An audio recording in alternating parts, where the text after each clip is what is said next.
What's up, YouTube? I'm out here with the brand new 2021 Bobcat MT 100, and we're gonna do a full 50-hour review today. We're gonna do a walk around. I'll show you the lights I installed on this, and we're gonna talk as much as we could about this machine today. So let's get into it. First, let's start with a walk around. Show you guys the controls first. We got our drive and our boom.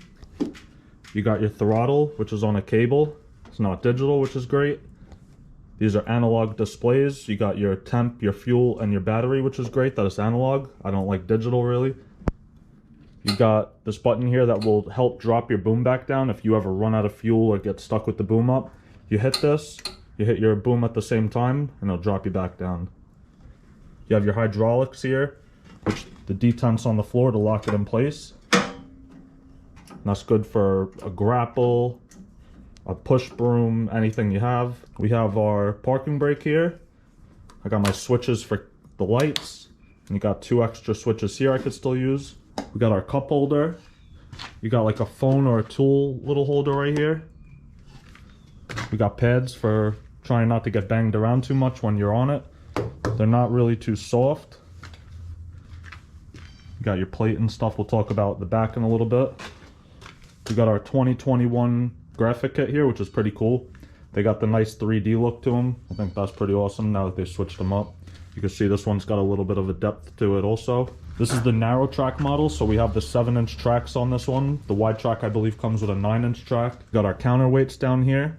You get 2 on each side of the machine, and you could swap them to the back now, so that's awesome. Compared to the MT85, you couldn't do that. And this one now has the sealed rollers as well, so you don't have to chip the dirt away and grease each roller now. Now it's a sealed system, so it sits in oil at all times, which is perfect to not have to do any maintenance on it. You don't get too much dirt and stuff caked in there as much anymore. We have our 44-inch general purpose bucket. We got a set of pallet forks here. And then we have a trailer hitch here to move trailers around. We have our hydraulic couplers here, which I'm pretty sure flow about 12 gallons per minute, so that's great, again, for an auger, a broom, a grapple, anything you really want to run. Got a poly hood here, which is pretty solid. I'm sure I could break it, but as of right now, I think it'll hold up for a season or two until we drop something on there. Well, I like that they put this guard here in the front too for the hydraulics. You got your lines coming down that go into your piston, and you have a couple solid points down in here. So that's great if you're getting any rocks or brush that'll come over your bucket. That'll definitely save you right there and save you some money. Let's open this up, take a look around back. We have our manual, and there's tools and bolts and stuff in here, which I think the bolts are for the counterweights. Then we got our hydraulic fill with a breather. You have your sight glass here, battery, and your hydraulic fluid filter. So everything's pretty much right there. And then you could see I have a switch here with a bunch of wires. This is my momentary switch for the flashers, and then I have headlights and my relays and stuff are all in here. So my wiring harnesses kind of just sit down in here. Then I got my flashers on here. These are held on with magnetic tape off of Amazon. We'll completely talk about the lights in a few minutes. And I light 6-inch light bars. And let's get into the hood. Alright, so here she is.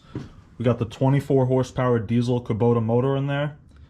You got your air filter, coolant, your diesel fill right here. The muffler sits right behind or over the motor a bit.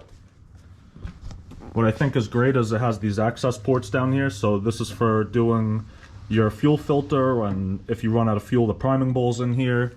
The other side you got for your starter and alternator and things. And there's one in the back. I guess that'd be more for hydraulics and stuff. Up here we got our service schedule, which runs 10 hours, 50 hours, 100 hours, 250, 500, 1000, and then every 2 years. And it gives you all your tie-down points, the Bobtack face, and things you want to avoid. So that's awesome. So now let's talk a little bit about things I like or don't like about this machine. Let's start with things I don't really like. I don't really like the paint too well.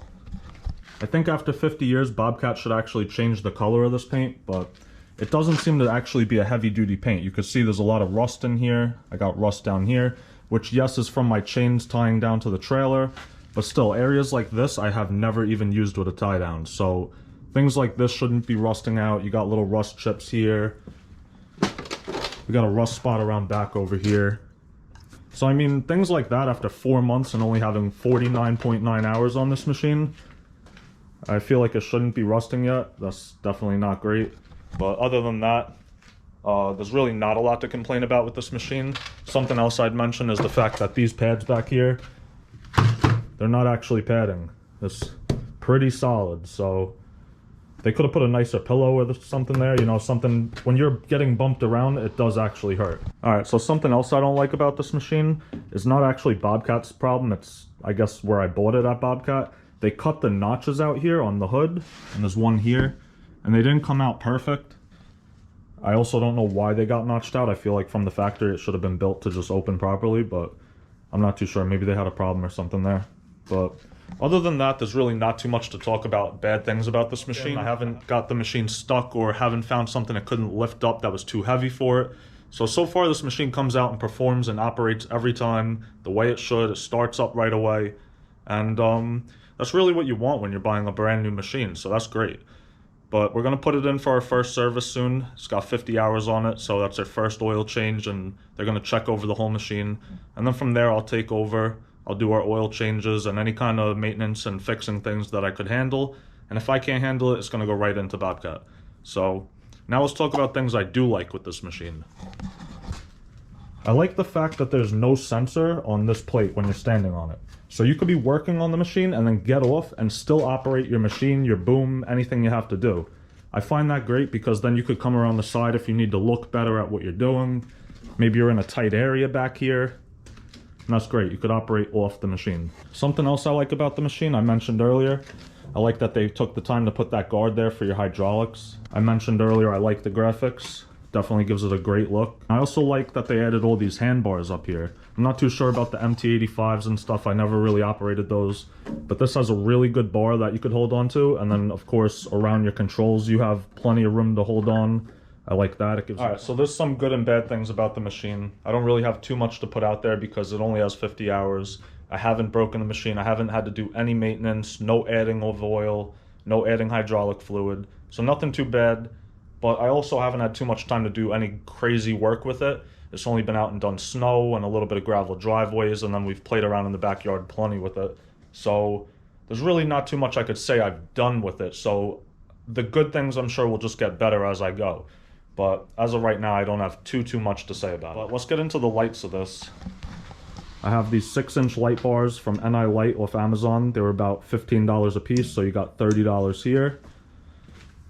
You got these flashers that I have being held on with magnetic tape off Amazon. They held up great all year, believe it or not. I was pretty iffy about those at first, but they actually don't move much unless you're playing with them. Let's get around the back and I'll show you how it's wired up. So we have our NI Light wiring harnesses, which were about $15 each. We have 2 of them in here, and you can see they just plug together with these clips, and then it runs up to the switch. You go down to the battery, one plugs into the lights, and you're done. And then for the flashers, we have this momentary switch, which I'm going to show you guys now. So I'll turn my flashers on,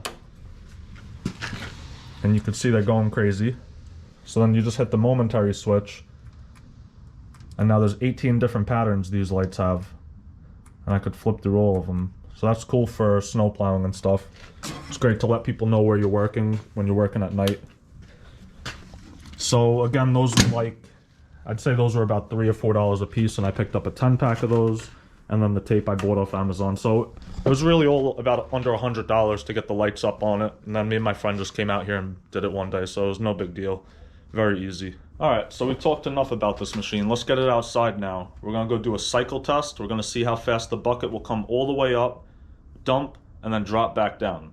And then we're going to go play around in the mud a little bit. We'll see what kind of traction we get with this machine. And then I'm going to throw a clip in or two of some snow plowing I've done, some snow removal with this, so you guys could see it gets traction in the snow, what it could do.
guys, so you could see this machine's a beast. You could see it's got a fast cycle time. You see it's got traction out there in the mud and the snow. So we're gonna pretty much wrap up the video here. So let me know what else you guys wanna see on this machine. Let me know if you're thinking about buying one, if you have one, know someone who has one. So leave a comment below, give me some thoughts and ideas. Thanks for watching.